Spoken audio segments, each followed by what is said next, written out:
Olá, seja bem-vindo ao Mulheres Lendo Juntas.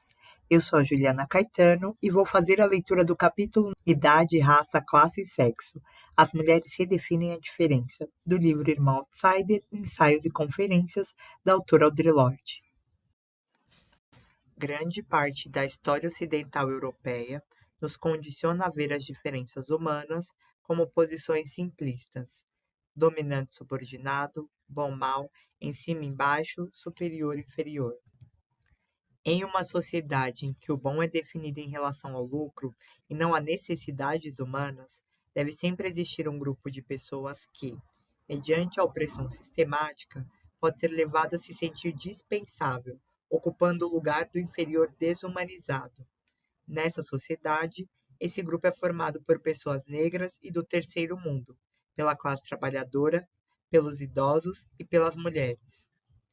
Como uma lésbica negra, feminista e socialista de 49 anos, mãe de dois, incluindo um menino, integrante de um casal interracial, eu geralmente me percebo como parte de algum grupo definido como outro, desviante, inferior ou simplesmente errado.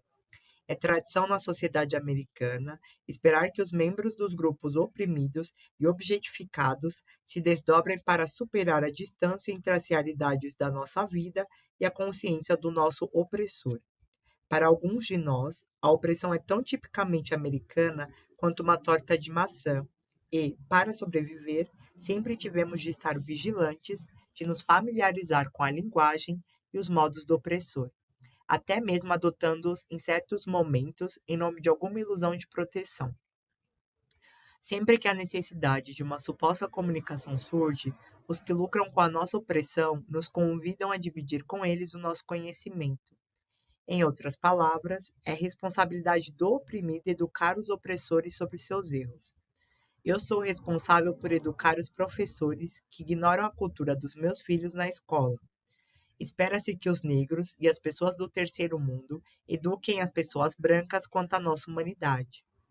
Espera-se que as mulheres eduquem os homens, espera-se que as lésbicas e gays eduquem o mundo heterossexual. Os opressores mantêm sua posição e se esquivam da responsabilidade pelos seus atos.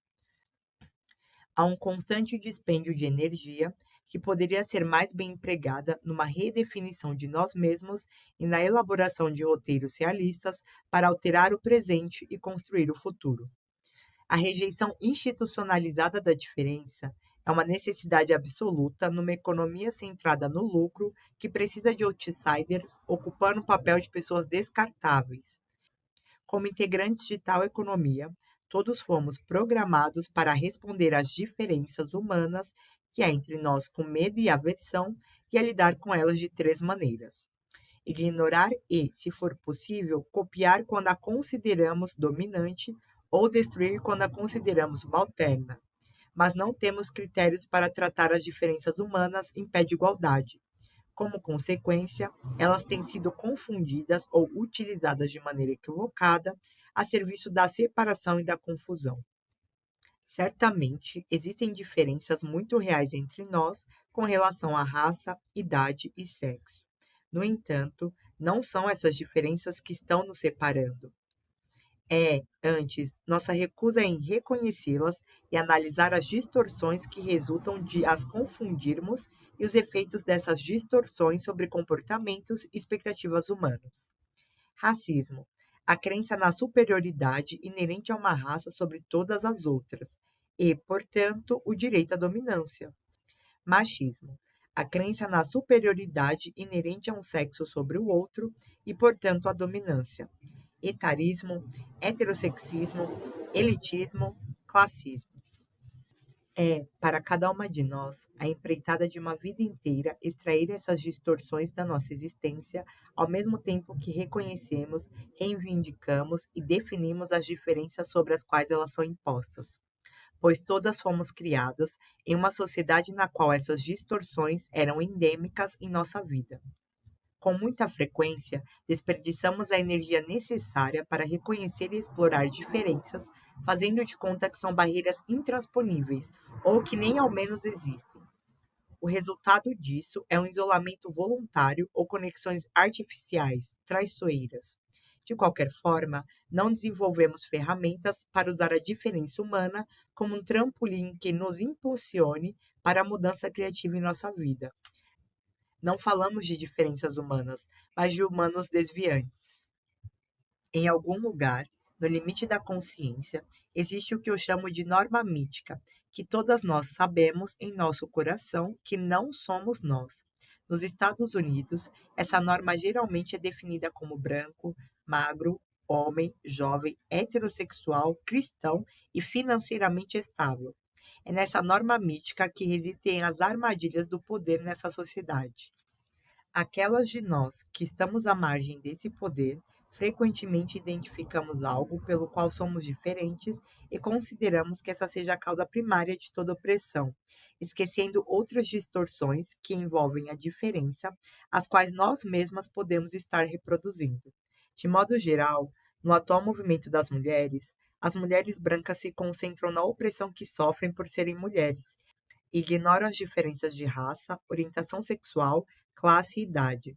Há uma suposta homogeneidade de experiência coberta pela palavra sororidade, que de fato não existe.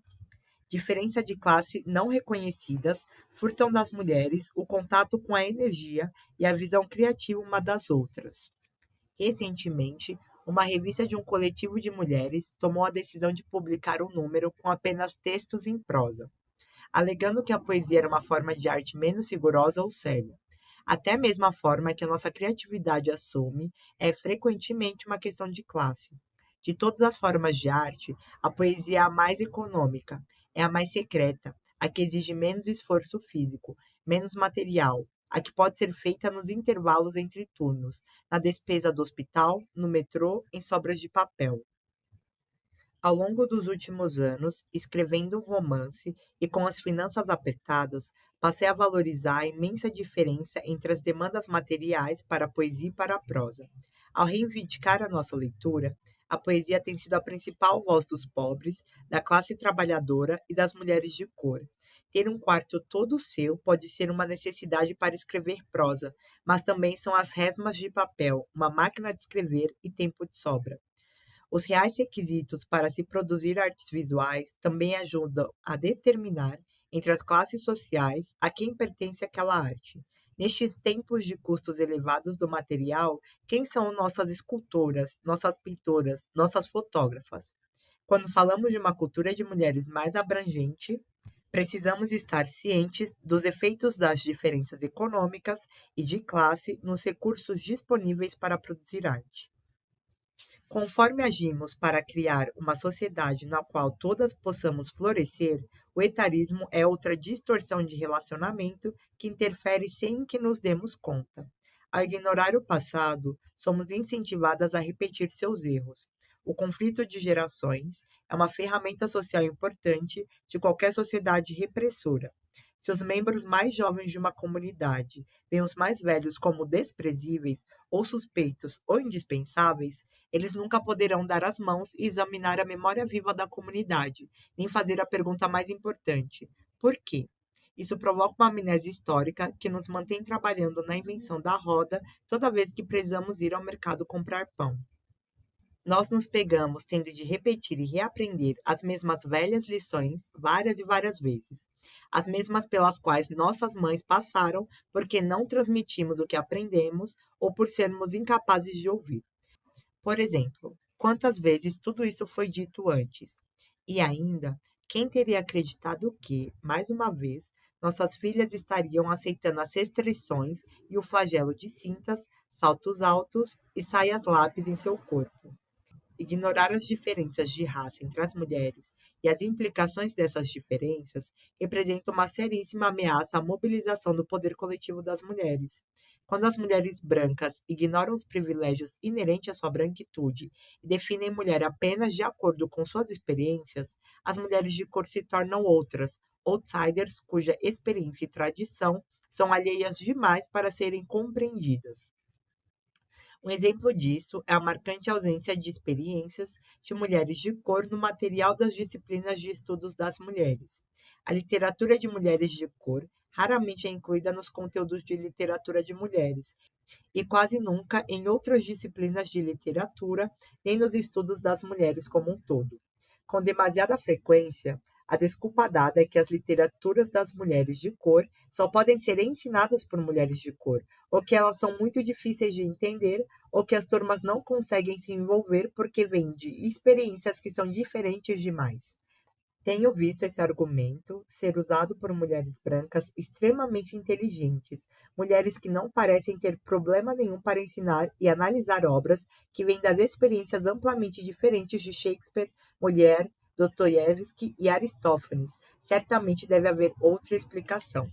Essa é uma questão muito complexa, mas acredito que uma das razões de as mulheres brancas terem tanta dificuldade na leitura das obras de mulheres negras é sua relutância em verem mulheres negras como mulheres, e ainda assim diferentes delas. Estudar a literatura de mulheres negras exige efetivamente que sejamos vistas como pessoas inteiras em nossas complexidades reais, como indivíduos, como mulheres, como humanas, em vez de como um daqueles problemáticos, ainda que familiares, estereótipos estabelecidos pela sociedade no lugar de imagens autênticas de mulheres negras. E acredito que isso também valha para literaturas de outras mulheres de cor que não negras. As literaturas de todas as mulheres de cor recriam as tessituras de nossas vidas, e muitas mulheres brancas estão empenhadas em ignorar as reais diferenças. Enquanto qualquer diferença entre nós significar que uma de nós deve ser inferior, o reconhecimento de todas as diferenças será carregado de culpa. Permitir que mulheres de cor abandonem os estereótipos provoca muita culpa, pois ameaça a complacência daquelas mulheres que veem a opressão como uma questão de sexo apenas. A recusa em reconhecer a diferença torna impossível enxergar os diversos problemas e armadilhas que encaramos enquanto mulheres. Portanto, no sistema de poder patriarcal em que o privilégio da pele branca é um dos principais pilares, as arapucas usadas para neutralizar as mulheres negras e as brancas não são as mesmas. Por exemplo, é fácil para as mulheres negras serem usadas pelo grupo dominante contra os homens negros, não por eles serem homens, mas por eles serem negros. É por isso que mulheres negras precisam, o tempo todo, distinguir as necessidades do opressor dos conflitos legítimos no interior da nossa comunidade. Para as mulheres brancas, esse problema não existe. Mulheres negras e homens negros compartilharam e ainda compartilham a opressão racista, ainda que de formas diferentes.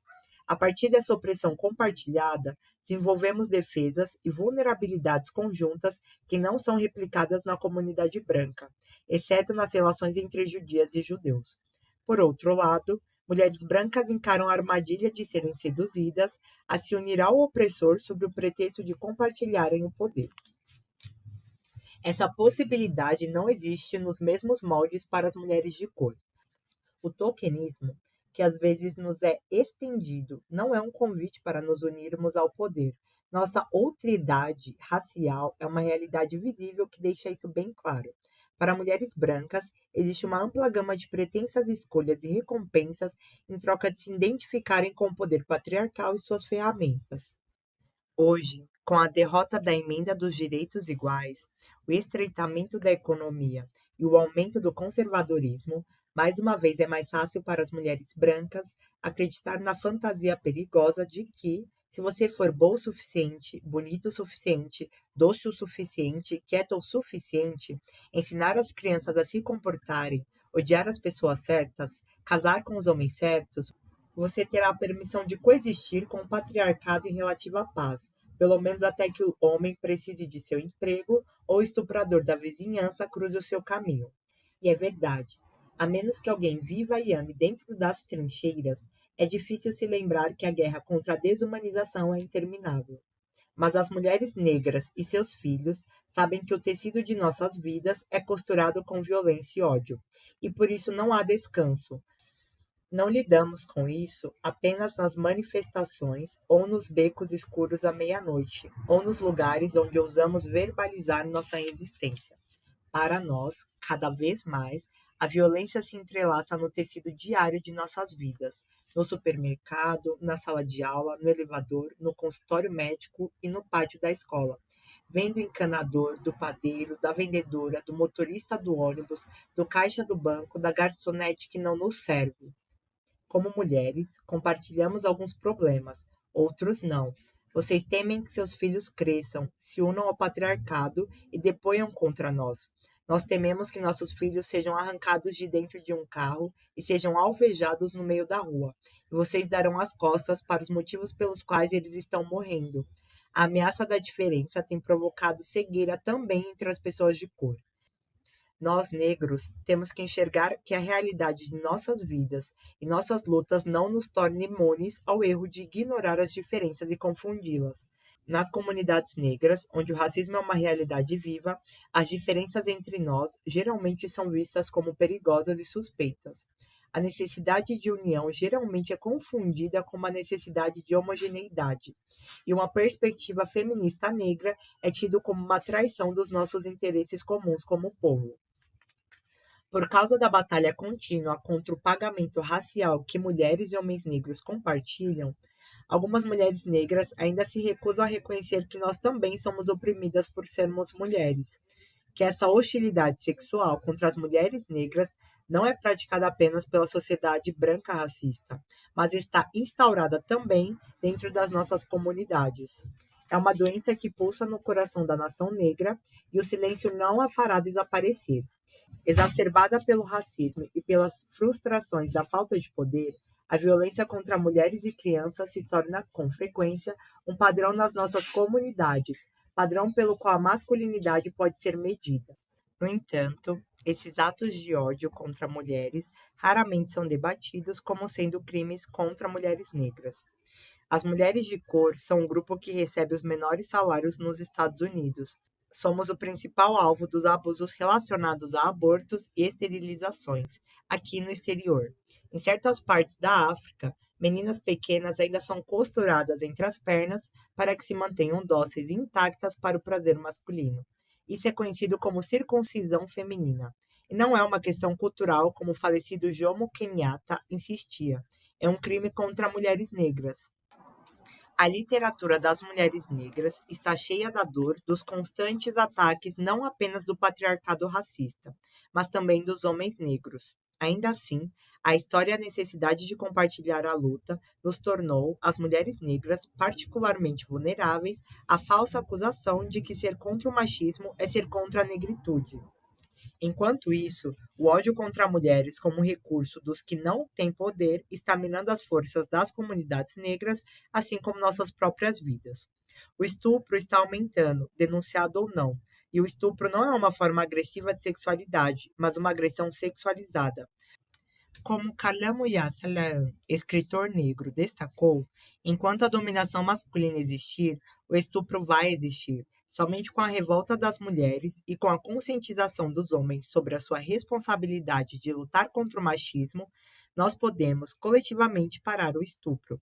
As diferenças existentes entre mulheres negras também são deturpadas, usadas para nos separar umas das outras. Como uma lésbica negra e feminista que se sente confortável com os vários ingredientes diferentes da minha identidade, e como uma mulher comprometida com a liberdade em relação à opressão racial e sexual, eu me vejo constantemente estimulada a destacar alguns dos aspectos de quem sou e apresentá-lo como um todo significativo, eclipsando ou negando as outras partes do meu ser. Mas essa é uma maneira fragmentária e destrutiva de viver. Minha concentração máxima de energia fica disponível para mim apenas quando agrego todas as partes de quem sou, abertamente, permitindo que o poder de determinadas fontes da minha existência flua, indo e vindo livremente por todos os meus diferentes eus, sem as restrições de uma definição imposta de fora.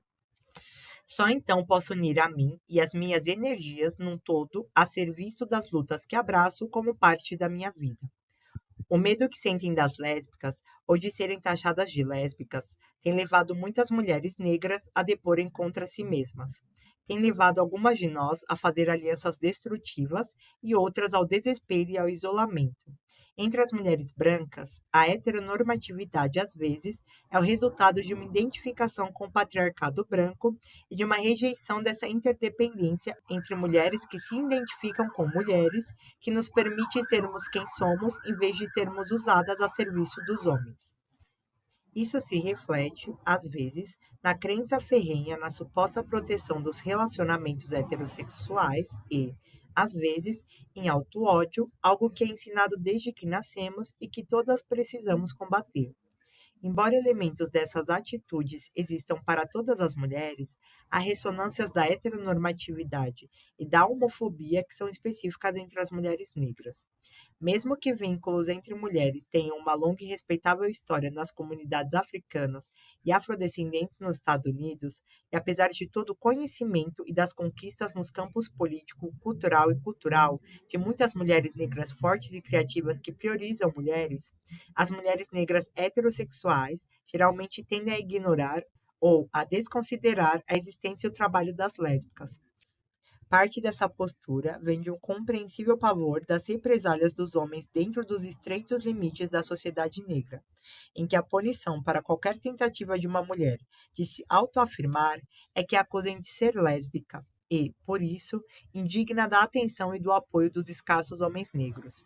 No entanto, parte dessa necessidade de julgar mal e ignorar lésbicas negras vem de um medo muito real de que aquelas que abertamente priorizam mulheres, que não dependem mais de homens para se autodefinir, possam reordenar todo o nosso conceito de relações sociais. Mulheres negras que antes insistiam que o lesbianismo era um problema das mulheres brancas, agora argumentam que as lésbicas negras são uma ameaça à nação negra. Então, de conluio com o inimigo, são basicamente não negras.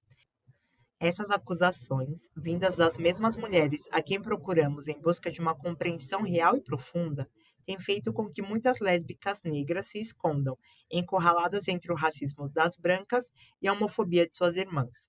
Com frequência, seus trabalhos foram ignorados, banalizados ou mal julgados, assim como as obras de Angelina Grinke, Alice Dunbar Nelson e Lorraine Hansberry. No entanto, as conexões entre mulheres sempre fizeram parte do poder das comunidades negras, desde as nossas tias solteironas às amazonas de Daomé. E certamente não são as lésbicas negras que estão atacando mulheres, estuprando crianças e avós nas ruas das nossas comunidades. Por todo o país, como aconteceu em Boston na primavera de 1979, quando 12 mulheres negras foram assassinadas e o crime não foi solucionado, são as lésbicas negras que lideram os movimentos contrários à violência contra mulheres negras. Quais detalhes específicos em cada uma de nossas vidas podem ser examinados e alterados para ajudar a trazer a mudança? Como podemos redefinir a diferença para todas as mulheres?